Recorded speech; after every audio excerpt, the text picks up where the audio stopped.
வணக்கம். எனக்கு படிக்க விருப்பமே இல்லைப்பா அப்படின்னு சிலர் சொல்லுவாங்க. ஏன்? வாங்க பார்க்கலாம். அதிகாரம் கல்வி.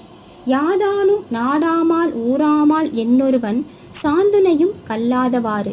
யாதானும் எல்லா ஊரும் எல்லா நாடும் கல்விக்கு முக்கியத்துவம் கொடுக்கும்போது, என்னொருவன் ஒருவன் மட்டும் சாந்துணையும் கல்லாதவாறு இறக்கும் வரைக்கும், சாந்துணைனா இறக்கும் வரைக்கும் கல்லாதவாறு கல்வியை கற்றுக்காமலே இருக்கிறான் அப்படின்னு நம்முடைய வள்ளுவர் சொல்கிறாங்க. இப்படி சொல்லியாவது எல்லா ஊரும் எல்லா நாடும் கல்வியை ஏற்றுக்கும் போது நீ மட்டும் ஏன் மறுக்கிற அப்படின்னு இப்படி சொல்லியாவது நம்மளை படிக்க வச்சிடலாம் அப்படின்ற மோட்டிவேஷன் கிபி 5ஆம் நூற்றாண்டுலேயே நமக்கு கொடுத்துருக்காங்க.